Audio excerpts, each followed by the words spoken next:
على رسوله الكريم أما بعد أعوذ بالله من الشيطان الرجيم بسم الله الرحمن الرحيم إن الذين آمنوا والذين هادوا والنصارى والصابئين من آمن بالله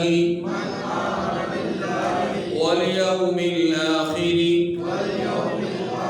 وعمل صالحا فلهم أجرهم عند ربهم ولا خوف عليهم ولا هم يحزنون صدق الله العظيم۔ سورہ بقرہ کی آیت نمبر 62 ہم نے تلاوت کی ہے۔ اس آیت کریمہ سے پہلے اور اس آیت کریمہ کے بعد ہر دو طرف اللہ تبارک و تعالی نے بنی اسرائیل سے متعلق واقعات کو بیان فرمایا ہے۔ قرآن مجید پڑھنے اور قرآن مجید کے مخاطبین کے لیے، قرآن مجید پڑھنے والوں کے لیے اور قرآن مجید کے مخاطبین کے لیے بطور نصیحت اس سے پہلے بھی واقعات بیان ہوئے، اس کے بعد بھی واقعات بیان ہو رہے ہیں۔ درمیان میں اس آیت کریمہ میں کیا بیان کیا گیا ہے، اس کو ایک لفظ سے ذہن میں اتارنے کی کوشش کیجئے، پھر ترجمہ پڑھتے ہیں، پھر اس کی وضاحت کرتے ہیں۔ اس درمیانی آیت میں اللہ تبارک و تعالی یہود، نصارہ، مشرکین مکہ اور مسلمان کہلانے والے لوگ سب کے ایک باطل خیال کی تردید فرما رہے ہیں۔ باطل خیال کی، مسلمان کہلانے والے مشرکین مکہ، یہود مدینہ، یہود مطلق یہود اور عیسائیت، یہ چار بڑے طبقات اور ان چاروں کے باطل نظریے کی تردید فرما رہے ہیں۔ یہ بات ذہن میں اتارنے کے بعد ترجمہ پڑھیے، پھر میں اس کی وضاحت کرتا ہوں۔ ان الذین آمنوا والذین ہادوا والنصارى والصابئین، چار لفظ ہیں۔ جو لوگ مسلمان ہیں یا یہودی یا عیسائی یا ستارہ پرست، یعنی کوئی شخص کسی قوم اور مذہب کا ہو، یہ بریکٹ میں جو بات ہے یہ پوری بات کو سمجھانے کے لیے میرا خیال کافی، کوئی شخص کسی بھی قوم اور مذہب کا ہو، فرمایا من آمن باللہ والیوم الآخر وعمل صالحا، جو اللہ اور روز قیامت پر ایمان لائے گا اور عمل نیک کرے گا، فلہم اجرہم عند ربہم، تو ایسے لوگوں کو ان کے اعمال کا صلہ اللہ کے ہاں ملے گا، ولا خوف علیہم ولا هم یحزنون، اور قیامت کے دن ان کو نہ کسی طرح کا خوف ہوگا اور نہ وہ غمناک ہوں گے۔ کسی حد تک بات آپ پر واضح ہو گئی ہوگی کہ اللہ تبارک و تعالی نے یہاں پر ایک ضابطہ بیان فرمایا ہے کہ مذہب کے دعوے دار یا قومیت کے نام لیوا کوئی بھی ہو، کسی بھی طرح کے ہو، کامیابی کا مدار ایمانیات پر ایمان لانا اور احکامات کی اطاعت کرنا، یہ کامیابی ہے۔ یہ کیا ہے؟ قوم کوئی بھی ہو، مذہب کا نام کوئی بھی ہو، علاقہ کوئی بھی ہو، رنگ کوئی بھی ہو، نسل کوئی بھی ہو، نسب کوئی بھی ہو، اس سے کوئی فرق نہیں پڑتا۔ یہ بات سمجھ گئی؟ یہ جنرل بات ہے۔ اب اس کی ضرورت کیوں محسوس ہوئی؟ پہلے واقعات، بعد میں واقعات، درمیان میں اس ضابطے کو بیان کرنے کی یا باطل نظریے کی تردید کی ضرورت کیوں محسوس ہوئی؟ اس بات کو جاننا اور سمجھنا ضروری ہے۔ دیکھیے، رسول اللہ صلی اللہ علیہ وسلم کی جب بعثت مبارکہ ہوئی، اس وقت دنیا میں 3 طرح کے لوگ آباد تھے۔ مذہب کے اعتبار سے 3 طرح کے بڑی آبادی کے حامل لوگ آباد تھے، یعنی 3 مذاہب کے لوگ زیادہ تعداد میں تھے۔ ویسے چھوٹے چھوٹے تعداد میں کئی مذہب کے لوگ موجود ہوں گے، لیکن بڑی جو آبادیاں تھیں مذاہب کے اعتبار سے وہ 3 تھیں۔ نمبر 1 یہودی، نمبر 2 عیسائیت، یہ میں نمبر صرف گننے کے لیے بتا رہا ہوں۔ نمبر 1 یہودیت، نمبر 2 عیسائیت، اور نمبر 3 مجوسیت، یا اس کو صابیت کہہ لیں یہاں پر اس کے۔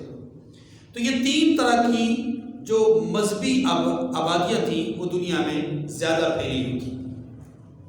تعداد کے اعتبار سے عیسائیت پہلے نمبر پر تھی، تعداد کے اعتبار سے مجوسیت تیسرے نمبر پر تھی، اور یہودیت دوسرے نمبر پر تھی۔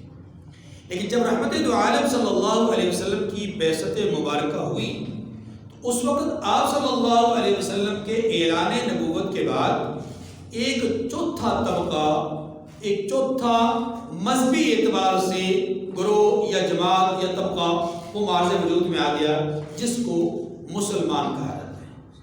اب مجموعی طور پر 4 بڑی جو آبادیاں ہیں مذہب کے اعتبار سے وہ معرض وجود میں آ گئی۔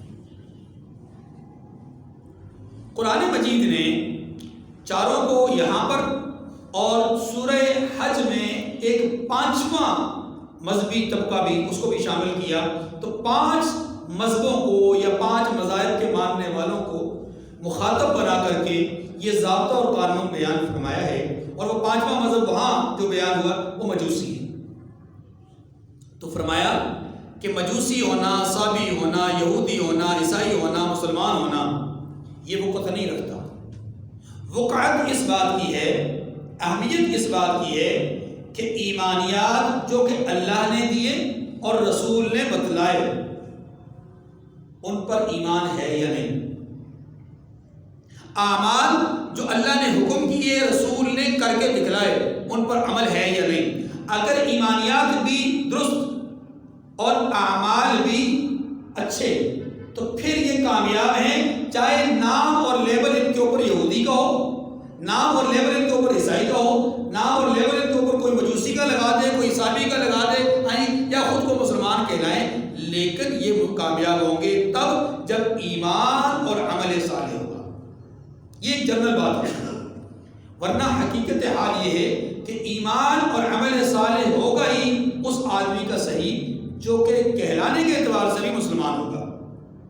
اب اس دور میں صابی یا یہودی یا عیسائی یا مجوسی وہ اس کیٹیگری میں آتے ہی نہیں، اس قانون اور ضابطے کے اوپر پورا اترتا ہی نہیں ہے۔ اس ضابطے کے اوپر اگر وہ پورا اتر سکتا ہے تو وہ صرف مسلمان ہو سکتا ہے۔ کیوں؟ اس کی وجہ میں آپ تھوڑی دیر بعد عرض کرتا ہوں۔ تو 5 طبقات کو سورہ حج میں، 4 کو یہاں پر، مجموعی طور پہ یہ 5 ہی ہیں۔ ان 5 طبقات کو بیان کر کے مخاطب کر کے یہ کہا گیا کہ تمہارے درمیان جو ایک باطل قسم کا خیال ہے، اور وہ باطل خیال کیا ہے اب اس کو سمجھیں۔ یہودی یہ کہا کرتے تھے کہ نحن ابناء اللہ و احبا، ہم اللہ کے بیٹے اور اس کے پسندیدہ لوگ، ہم کامیاب۔ عیسائی یہ کہا کرتے تھے کہ ہماری گناہوں کی جو ہماری غلطیوں اور گناہوں کا جو کفارہ ہے وہ حضرت عیسیٰ علیہ السلام نے سولی پر چڑھ کر ادا کر دیا، لہٰذا ہم کامیاب۔ صابئین کا نظریہ اور عقیدہ یہ تھا کہ ہمارا تعلق فرشتوں کے ساتھ بڑا مضبوط ہے، اور ہم اللہ کے نبیوں کو بہت برگزیدہ ہستیاں سمجھتے ہیں، اور ہم اللہ تبارک و تعالیٰ کے احکامات کی بجا آوری کے دعوے دار ہیں، لہٰذا ہم کامیاب ہیں۔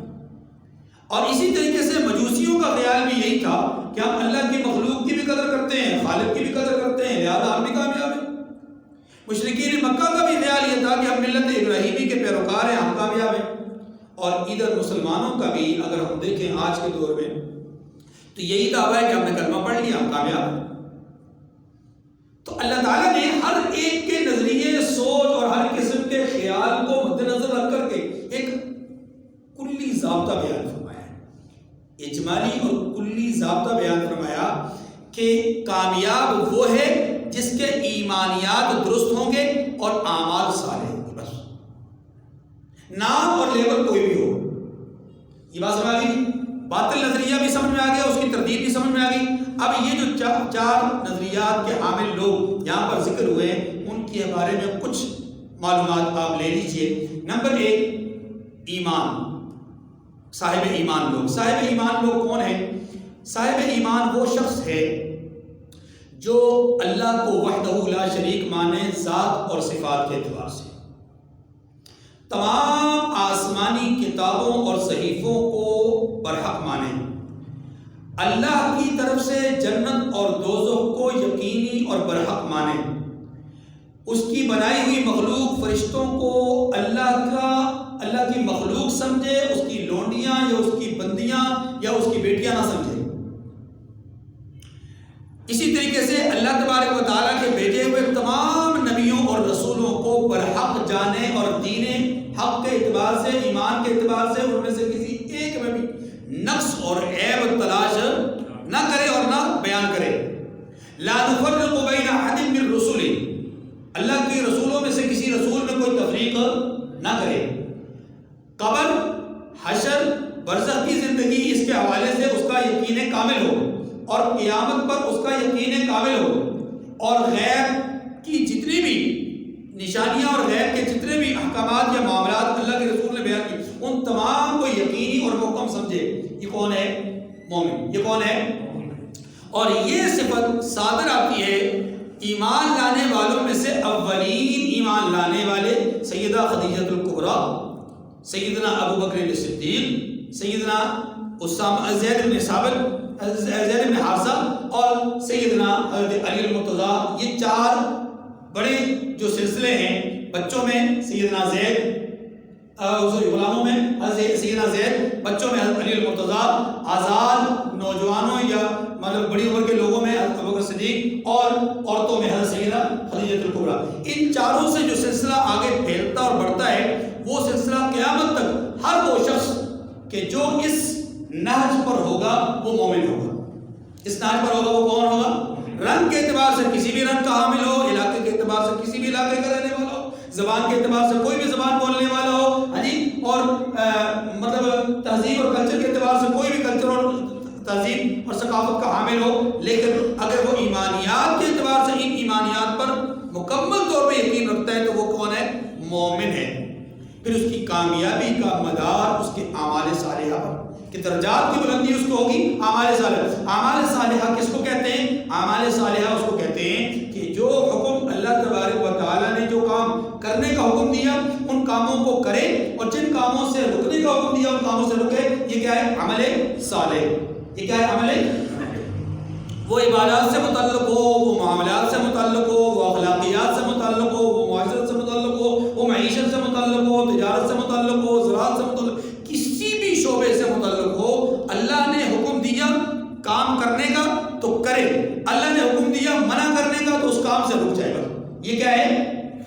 عمل صالح. تو جس کی ایمانیات درست, عمل اس کا صالح, وہ کون؟ مومن. ایمان والے سمجھ آ گئے. دوسرے نمبر پہ والذین ہادو. ہادو یہودی ہونا اس کا معنی ہوتا ہے. یاد رکھیے ان کو یہودی کیوں کہا جاتا ہے؟ دو وجہ سے علماء نے لکھا ہے کہ ان کو یہودی کہا جاتا ہے. نمبر 1, حضرت یعقوب علیہ السلام کے 12 بیٹوں میں سے ایک بیٹے کا نام یہودا تھا. کیا نام تھا؟ یہودا, الف کے ساتھ.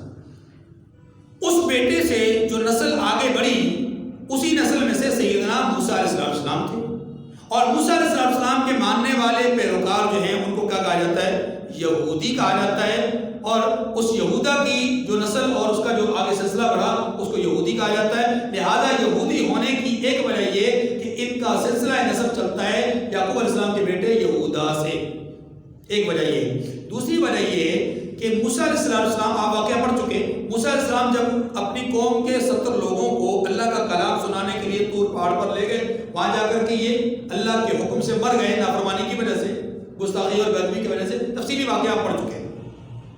تو ہوا کیا؟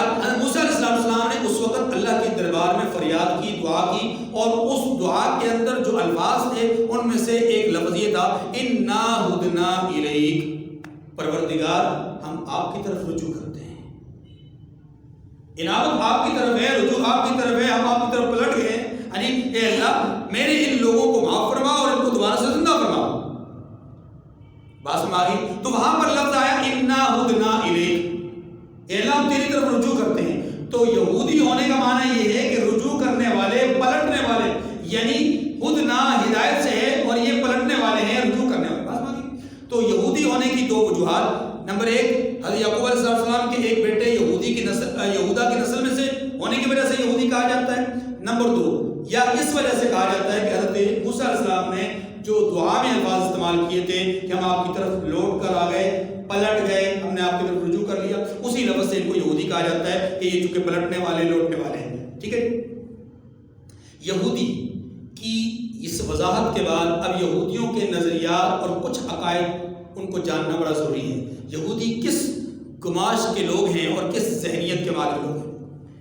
یہ حضرت موسیٰ علیہ السلام کے بظاہر ماننے والے ہیں، لیکن آپ حیران ہوں گے کہ انہوں نے حضرت موسیٰ علیہ السلام پر بھی الزام تراشیوں سے گریز نہیں کیا، یہاں تک کہ انہوں نے حضرت موسیٰ علیہ السلام کو حضرت ہارون علیہ السلام جو ان کے بھائی تھے ان کے اعتبار سے کہا کہ موسیٰ علیہ السلام ان سے حسد کیا کرتے تھے، حسد کیا کرتے تھے، اور اسی حسد کے نتیجے میں حضرت موسیٰ نے حضرت ہارون علیہ السلام کو شہید کیا تھا۔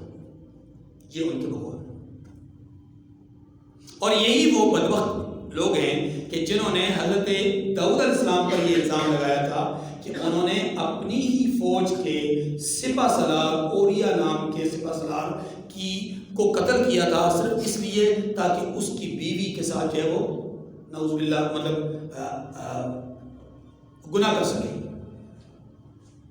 یہی وہ بدبخت ہیں کہ جنہوں نے حضرت عیسیٰ علیہ السلام کی والدہ ماجدہ بی بی مریم علیہ السلام پر تہمت زنا لگائی تھی، اور یہی وہ لوگ ہیں کہ جنہوں نے وقت کے پیغمبر حضرت سلیمان علیہ السلام کو کہا تھا کہ ان کی تمام تر حکومت یہ جادو کی بنیاد پہ چلا کرتی ہے، ان کو گویا کہ جادوگر کہا تھا۔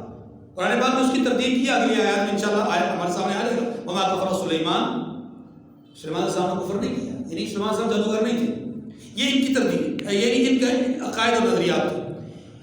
ان کے عقائد اور نظریات میں انبیاء علیہ السلام کی توہین، گستاخیاں، بے ادبیاں یہ تو تھی ہی، لیکن اس کے ساتھ ساتھ دیگر برے عقائد میں سے ایک برا عقیدہ یہ بھی تھا کہ ہم اللہ کے بیٹے ہیں اور اللہ کے پسندیدہ لوگ ہیں، ہمیں کوئی کچھ نہیں کہے گا، ہمارا کوئی مواخذہ نہیں ہوگا۔ بدعقیدگیوں میں سے ایک بدعقیدگی ان کی یہ بھی تھی کہ وہ انبیاء علیہ السلام میں سے، یاد رکھیے حضرت ابراہیم علیہ السلام کو نبی نہیں مانتے تھے۔ نبی، آپ حیران ہوں گے نبی نہیں مانتے تھے تو کیا مانتے تھے؟ یہ نبی سے ایک بڑا رتبہ سمجھتے تھے ابراہیم علیہ السلام کے لیے، دیگر لوگوں کو وہ نبی سمجھتے تھے، ابراہیم علیہ السلام کو نبیوں سے ہٹ کر ولی سمجھتے تھے۔ نبیوں سے ہٹ کر کیا سمجھتے تھے؟ کہ وہ نبی نہیں ہے، ولی ہیں۔ اب ان کے نزدیک جو کانسیپٹ تھا وہ یہ تھا کہ نبی جو ہوتا ہے وہ بطور ایلچی، بطور قاصد ہوتا ہے، بطور قاصد ہوتا ہے، ایلچی ہوتا ہے، جبکہ جو ولی ہوتا ہے وہ اللہ کا پسندیدہ اور مقرب ترین ہوتا ہے۔ تو ابراہیم علیہ السلام نبیوں سے اونچی شان والے تھے اور وہ ولی تھے۔ یہی کچھ حال ہمارے دور کے بہت سارے لوگوں کا ہے کہ وہ انبیاء علیہ السلام سے بعض اوقات بڑا اور بعض اوقات عام انبیاء کے برابر اور انبیاء سے اونچا رتبہ حضرت علی المرتضیٰ رضی اللہ تعالیٰ عنہ کو دیتے ہیں اور سمجھتے ہیں، اور ان کے نزدیک ولایت نبوت سے بڑا رتبہ ہے، ولایت نبوت سے بڑا رتبہ ہے۔ یہ ہمارے دور میں کچھ لوگوں کا ایسا نظریہ اور عقیدہ ہے، اور کچھ ایسے بھی بدقسمت لوگ ہیں کہ جو ولایت نہیں، صرف ولی ہونا، ایک وہ ولایت ہے امامت کے رتبے میں، ایک ولی ہونا، اس کو ہم بعض اوقات میں سے کچھ نادان لوگ ایسے بھی ہیں کہ بعض ان کے نظریات اس طرح کے بن جاتے ہیں جہالت کی وجہ سے، ان میں جو صاحب علم ہے ان کا نظریہ یہ قطعا نہیں ہے، جو جاہل لوگ ہیں ان کا نظریہ یہ بن چکا ہے کہ ولی جو ہے وہ شاید کوئی بہت اونچی ہستی ہے، اور اس کے مقابلے میں کسی نبی کا بھی ان کے سامنے ذکر کر دیا جائے نا تو وہ نبی کے ذکر پر اتنا نہیں جھومتے جتنا کہ ولی کے ذکر پر جھومتے ہیں، نبی کے معجزے پر اتنا نہیں مطلب اظہار کریں گے خوشی کا یا اس کو جو ہے وہ محبت سے دیکھیں گے، بلکہ ولی کی کرامت پر اور بڑی ولی کی بزرگی پر اس کو جھومیں گے بھی، اور اس کے یہ جہالت کی بات ہے۔ اہل علم اور صاحب علم ایسا نہیں کرتے، یہ کسی مسلک کی بات نہیں ہے، یہ جہالت کی بات ہے۔ تو کچھ جاہل لوگ جو کہ مذہباً مسلمان کہلاتے ہیں، ان کے اس طرح کے غلط قسم کے افکار ہمارے دور میں موجود ہیں۔ تو یہودیوں کے باطل نظریات میں سے ایک نظریہ یہ بھی تھا کہ ابراہیم علیہ السلام کو وہ عام نبی کی حیثیت سے نہیں مانتے تھے، بلکہ نبی سے بڑا رتبہ سمجھتے تھے۔ تو ان کے کچھ باطل نظریات آپ کے سامنے آ گئے۔ اب آگے چلتے ہیں عیسائیوں کو۔ نصارہ، نصران کی جمع ہے، یا اس کی بھی وجوہات دو بیان کی گئی ہیں۔ ایک وجہ یہ بیان کی گئی ہے کہ حضرت عیسیٰ علیہ السلام کا جو جائے مولد تھا، پیدائش کا جو مقام تھا، وہ ناصرہ نام کی ایک بستی تھی، یعنی جس بستی میں پیدا ہوئے اس بستی کا نام تھا ناصرہ۔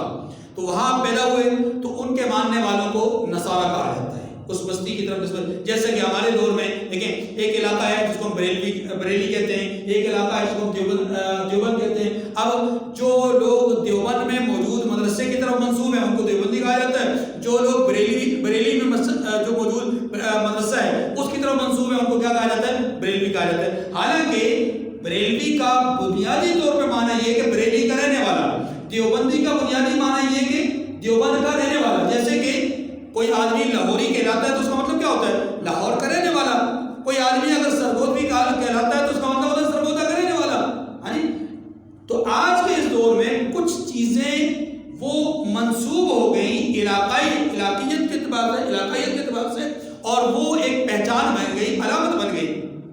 جیسے پنج پیری ایک اصطلاح ہے، کچھ لوگوں پر بولا جاتا ہے، خواہ وہ لاہور کا رہنے والا ہو تو اس کو بھی پنج پیری کہا جاتا ہے، وہ کراچی کا رہنے والا ہو تو اس کو بھی پنج پیری کہا جاتا ہے۔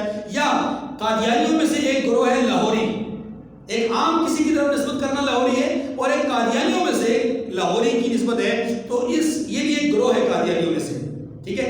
یا احمدی ہونا ایک گروہ ہے، پر مختلف قسم کی نسبتیں ہوتی ہیں۔ تو یاد رکھیے حضرت عیسیٰ علیہ السلام جس بستی میں پیدا ہوئے اس بستی کا نام تھا ناصرہ۔ تو اس کی وجہ سے، یعنی حضرت عیسیٰ علیہ السلام پر ایمان لانے کی وجہ سے، حضرت عیسیٰ علیہ السلام کو ماننے کی وجہ سے جو لوگ حضرت عیسیٰ علیہ السلام کو مانتے تھے ان سب کی نسبت اس بستی کی وجہ سے، اس نسبت کی وجہ سے ان کو جو ہے وہ نصرانی یا نصارہ کہا جانے لگا۔ ایک وجہ تو یہ ہے۔ دوسری وجہ یہ ہے کہ حضرت عیسیٰ علیہ السلام کو یہودیوں نے جب اذیت دی، تکلیف دی، پریشان کیا، مصیبتوں میں مبتلا کیا، تو تب قرآن پاک کہتا ہے کہ حضرت عیسیٰ علیہ السلام نے بآواز بلند لوگوں سے کہا کہ من انصاری الی اللہ، اللہ کے لیے میرا معین اور مددگار دنیاوی اعتبار سے اسباب کے درجے میں کون بنے گا؟ تو جو لوگ حضرت عیسیٰ علیہ السلام کی مدد اور نصرت کے لیے آگے بڑھے ان لوگوں کو انصار کہا جاتا ہے، ان لوگوں کو کہا جاتا ہے نصارہ، انصار کہا جاتا ہے، ٹھیک ہے، نصارہ کے نام سے زیادہ مشہور۔ تو اسی سے جو آگے لوگ بڑھے ان سب لوگوں کو کیا کہا جاتا ہے؟ نصرانی یا نصارہ۔ سمجھ آ گئی؟ تو دو وجہ ہو گئی، یا تو بستی کی طرف منسوب ہے یا اس امن اور نصرت کی وجہ سے ان کا نام نصارہ ہے۔ اب عیسائیوں کے کچھ باطل خیالات ہیں۔ عیسائیوں کا پہلا باطل خیال تو وہی ہے جو میں نے عرض کر دیا، عقیدہ کفارہ۔ نمبر دو، عیسائیوں میں حضرت عیسیٰ علیہ السلام کے بعد ابتدائی طور پر پہل بہت اچھے لوگ تھے، صاحب ایمان لوگ تھے، نیک اور صالح لوگ تھے، اہل عقیدہ اور اہل تقویٰ اور اہل توحید لوگ تھے۔ لیکن آہستہ آہستہ یہ سلسلہ خراب ہوتے ہوتے نوبت یہاں تک پہنچ گئی کہ ان میں 3 قسم کی بڑی جماعتیں بن گئیں۔ اور وہ جماعتیں کیا تھیں؟ ایک جماعت کا خیال یہ تھا کہ عیسیٰ علیہ السلام ہی خدا تھے، یعنی یہ جو الہ کا تصور ہے وہ کون تھا؟ حضرت عیسیٰ علیہ السلام تھے۔ نمبر 2، انہوں نے یہ عقیدہ، یعنی دوسرے گروہ جس نے عقیدہ رکھا کہ عیسیٰ علیہ السلام اللہ کے بیٹے تھے، وہ ابن اللہ، وہ اللہ کے بیٹے تھے۔ اور تیسرا گروہ وہ تھا کہ جنہوں نے عیسیٰ علیہ السلام کو اللہ کی خدائی اور الوہیت میں شریک سمجھا، اللہ کی الوہیت میں یعنی اللہ کا پارٹنر جانا۔ تو اللہ تبارک و تعالیٰ نے ان تینوں نظریات کے حامل لوگوں کی تردید فرمائی۔ وَلَا تَقُولُوا ثَلَاثَةٌ، یہ جو مطلب اس کا عقیدہ ہے تثلیث کا عقیدہ، یہ مت اختیار کرو۔ تثلیث کا عقیدہ کیا ہے؟ یا تو عیسیٰ علیہ السلام اللہ ہے، یا عیسیٰ علیہ السلام اللہ کے بیٹے ہیں یا عیسیٰ علیہ السلام اللہ کی الوہیت میں شریک ہیں. تو یہ جو عقائد ہیں یہ نظریات یہ عیسائیوں میں پیدا ہوئے اور آج بھی دنیا میں انہی عقائد اور نظریات پر عیسائیوں کی عمارت کھڑی ہے.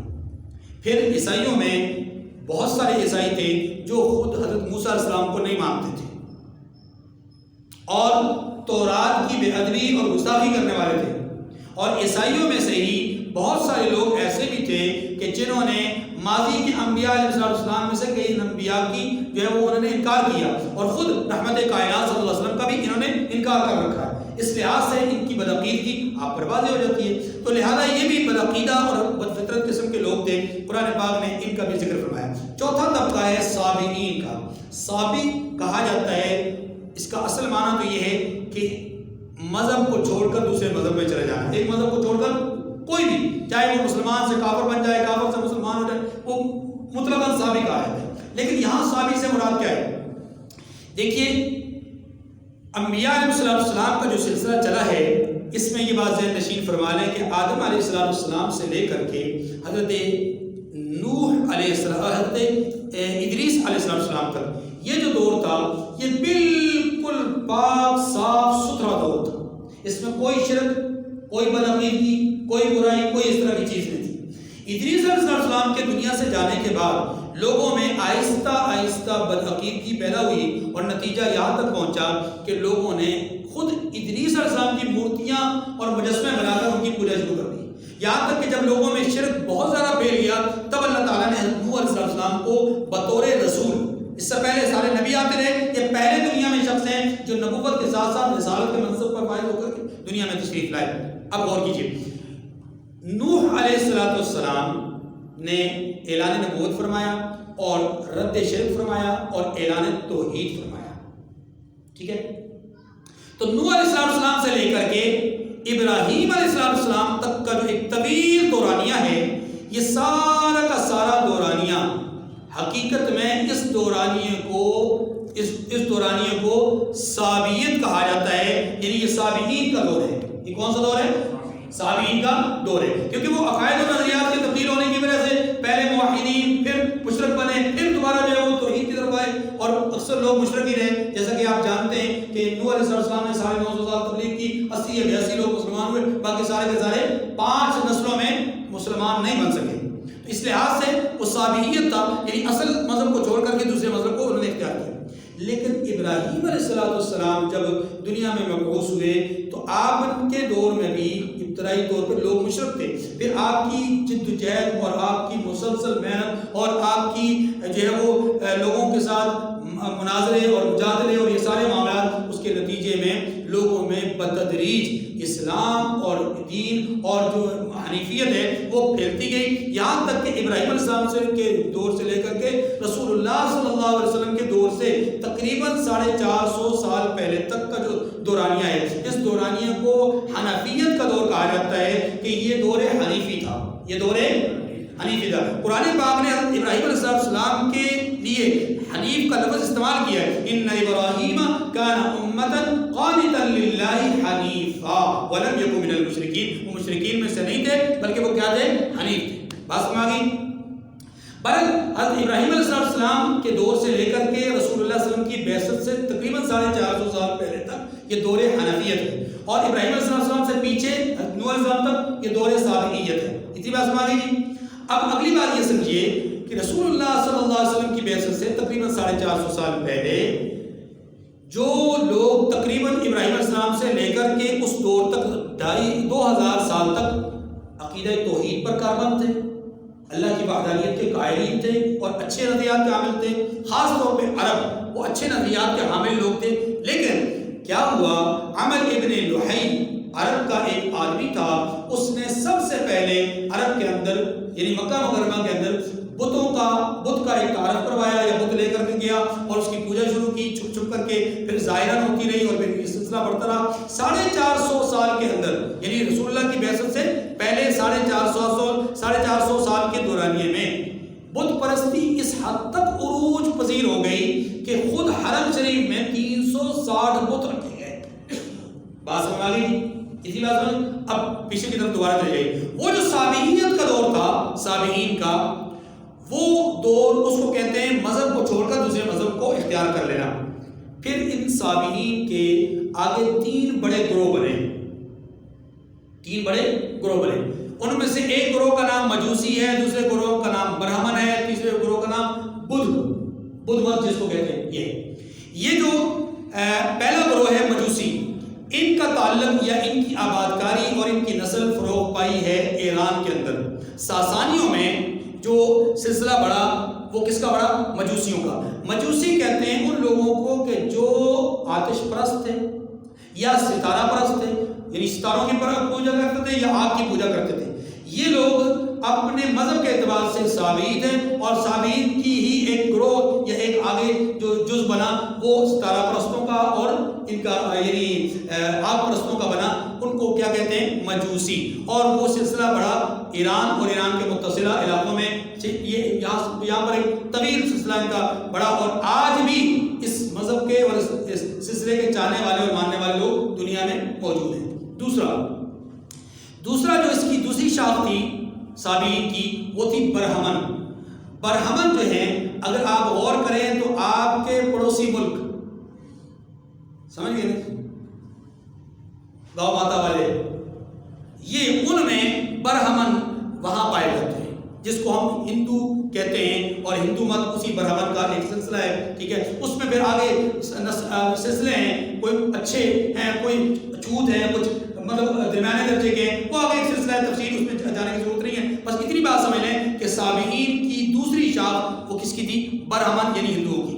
اور یہ ہندو کوئی آج کا مذہب نہیں ہے، ہزاروں سال پرانا مذہب ہے، ہزاروں سال پرانا طریقہ کار ہے، جس کا جیسے میں نے عرض کیا کہ حضرت نوح علیہ السلام سے لے کر کے ابراہیم علیہ السلام کے زمانے کے درمیان کا جو حصہ ہے وہ صابئین کا ہے۔ انہی صابئین کی ایک شاخ مجوسی تھی، دوسری شاخ یہ برہمن ہے، اور تیسری شاخ بدھ مت ہے، جس کا زیادہ تر تعلق چین، جاپان اور اسی طریقے سے اس کا کچھ حصہ جو ہے وہ سری لنکا میں بھی موجود ہے، جبکہ اکثریت وہاں پر بدھ مت اپنا ہندو مت کی ہے۔ تو یہ جو بدھ مت یعنی بدھ مت ایک مجسمے کا نام ہے بدھ، اور اس کے ماننے والے اور اس کے چاہنے والے یا اس سلسلے کے آگے جو وہ ماننے والے لوگوں کو بدھ مت کہا جاتا ہے۔ یہ ایک تیسری شاخ ہے صابئین کی۔ تو مجموعی طور پہ صابئین بھی ایک گمراہ طبقہ اور گمراہ ترین فرقہ اور گمراہ ترین جماعت، جس کی تینوں شاخیں گمراہ ہیں، خواہ وہ مجوسی ہوں، خواہ وہ برہمن ہوں، خواہ وہ بدھ مت ہوں، سارے کے سارے کیا ہیں؟ گمراہ ہیں۔ اللہ تبارک و تعالیٰ نے ان چاروں کو مخاطب کیا۔ اب مسلمان کہلانے والے، میں نے لفظ کہا ہے مسلمان کہلانے والے، مومن نہیں، مومن کہلانے والے، کہلانے والوں میں اور مومن ہونے میں فرق ہے۔ مومن ہے وہ آدمی جو ایمانیات پر یقین رکھتا ہو اور عمل اس کا صالح ہو، اور مومن کہلانے والا وہ ہے کہ جس کے ایمانیات کامل نہ ہو، جس کے عمل صالح نہ ہو، لیکن لیبل اس نے اپنے اوپر لگوا دیا ہو کس کا؟ مسلمان کا، مومن کا۔